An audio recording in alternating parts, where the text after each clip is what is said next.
King James' name was James Charles Stewart. All right? He was born June 19th in Edinburgh Castle in Scotland.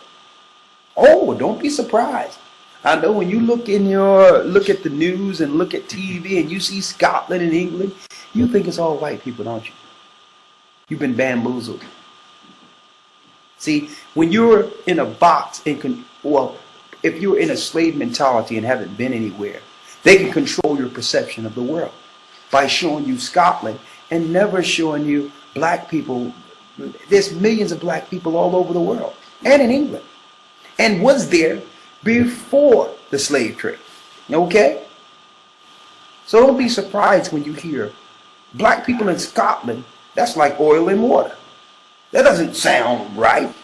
Black people should be in Africa, right? Mm-hmm. That's how you have been programmed. That's part of your program. When you think black, you think Africa. They want you to think that. Okay? How did these black people get in England and rule in England? Nature Knows No Color Line have coats of arms with Nobility by J.A. Rogers, showing black people with nobility ruling in Europe. Why?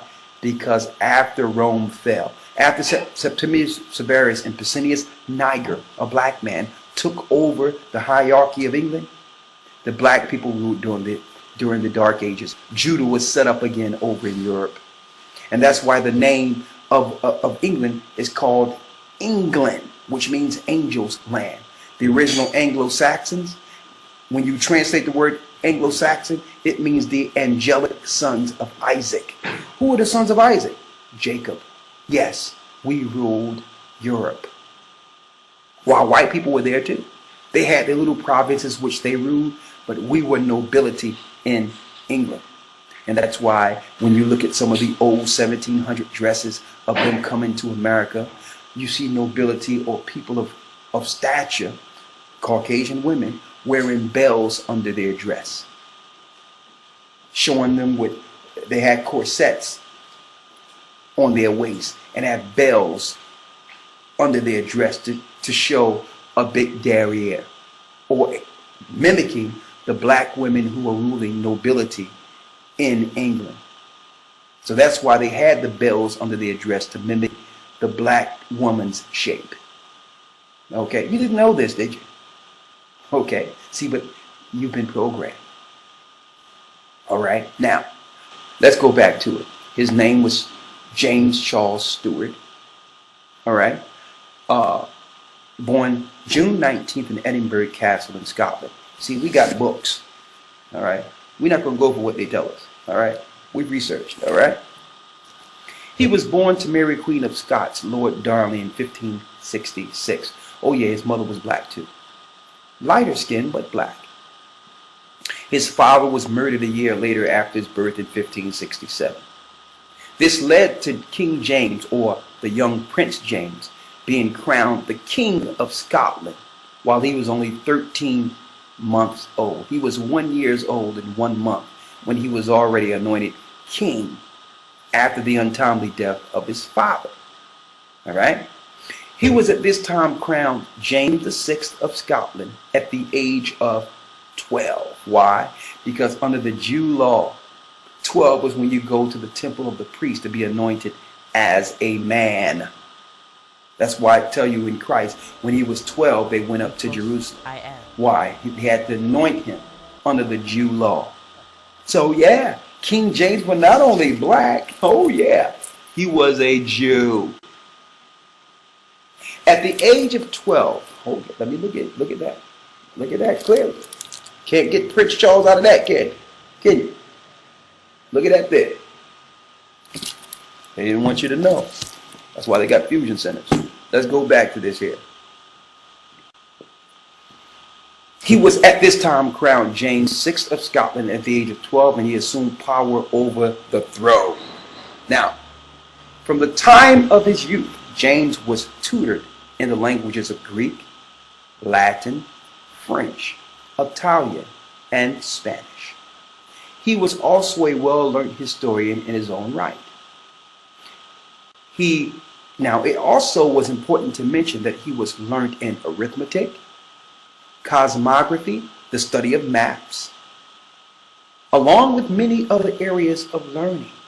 So they don't want you to know that not only are you noble, you have the propensity to be highly educated and rule. See, they could not teach this to slaves that were on the other side of the Atlantic. If these slaves who went into America, who was enslaved there, knew that at the same time that black people were ruling, that would change their perception of hope. And know that being a slave is not, you don't have to be in a slave mentality. You can actually operate and run the world like you once did. Now, follow me here. He was learning cosmography, the study of maps, along with many other areas of learning. All right. Now, after ruling Scotland for 36 years, King James, a black man, became the first ever king to rule over both England and Scotland when he became King of England in the year 1603. That's why he's called King James the Sixth and the First. The sixth of Scott, the first of England. Now, while in Scotland he was called King James the Sixth, that was due to the fact that he ascended to each of these thrones at two different time periods. Now, while there were already 5 James that ruled prior to him, he became the first ruler over England. Now, he was the first king to sit on 3 different thrones at once. Now, check this out. Not only did he sit on England, he also sat on the thrones of Scotland and Ireland. I know when you think of these countries, you think of white Caucasians. While white Caucasians lived in the land, black people ruled in great number too, mind you. And I don't think that that's not possible. Sitting in a country right now, if you're in America, there's many white people in America, but you can have a black person ruling, as you have a black person in a rulership seat, even though it's ceremonial. Nonetheless, it's a rulership seat with Barack Obama. All right? But at this time, King James, not unlike today, was ruling from the throne with no powers or European influence or Roman influence in his cabinet or to control his goings. Why? Because King James was protecting Zion in his rule, during his rule. And he was fighting against the Roman Catholic Church. I'm going to get into that in a moment. He was the first king to sit on 3 thrones at once. So this is not your everyday so-called black man that's uneducated. All right? You're uneducated because they would like to have it so. But going back to King James. England, Scotland, and Ireland. He was responsible for uniting these 3 countries into what is called Great Britain today. Okay? Before this time, before it was called England, it was called, in ancient times, Britannica. Now, you would believe that an accomplishment as great as this would be taught in your modern history. Now, if the Roman Catholic wanted you to really come back to the Bible, black people, and embrace this word, wouldn't they promote such a great man with such a great work, this highly educated black man of nobility? No, they want you to believe that he was a white homosexual that had sex with his mother. More, claiming, now, he was also responsible for calling a decree for the translation of the Old and New Testament out of the original Hebrew and Greek tongues. Now, this translation is known today as the King James Version 1611 Bible, and it is the most accurate translation of the Bible. Now, before I go there, Lloyd, I need you to do me a favor, right? Mm-hmm. I need you to go over there real quick and grab that King James in the bond. Mm-hmm. That big book for me? Yeah. Grab that for me real quick, please. Now,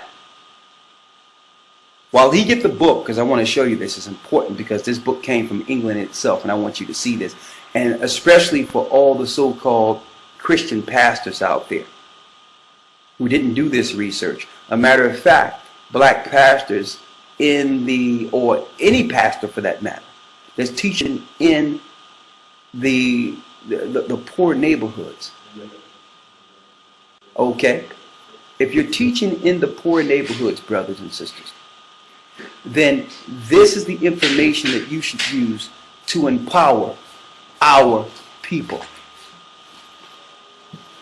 What greater way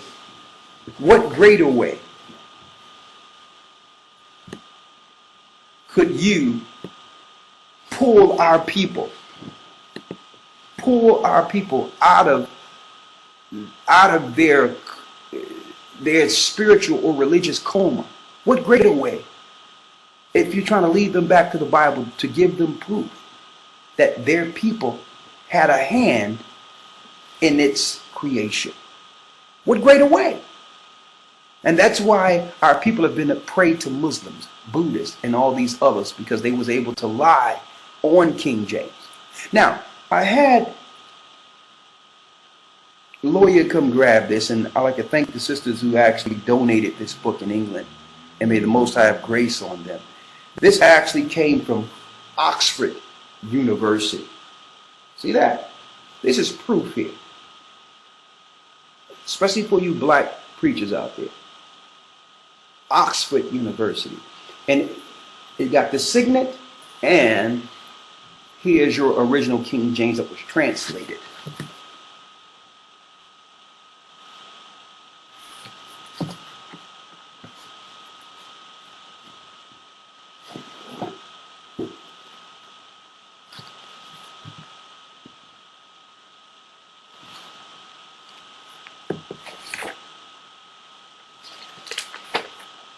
The Holy Bible concerning the Old and New Testament out of the ancient, what you would call Quaker English. In this original translation, what do we have here? Oh, you would never guess, pastors and preachers. The King James Apocrypha. See that word there? Apocrypha. See that? Look on your screen. You see that word Apocrypha there? To show you that the King James Apocrypha, the 14 books, were a part of the original translation. But they'll never tell the black churches. They'll never tell the churches this, because why?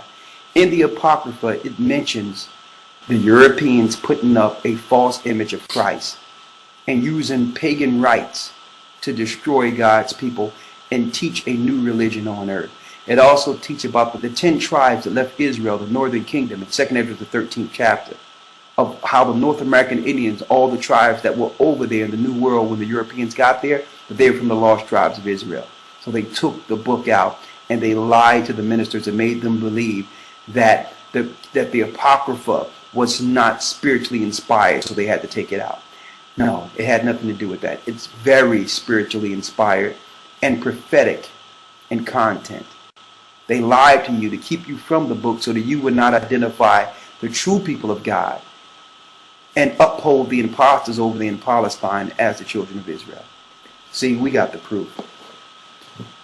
King James was a black Jew. Now that I have his book in front of me to show you we have proof, and if you don't believe it, research it yourself. What are you going to do now that you know the truth? Are you going to take this information and proclaim truth throughout the earth, or will you continue in the lie that have been perpetrated amongst our people? And I'm saying black, white people, no matter what color you are, alike, spread the truth. It's in front of you.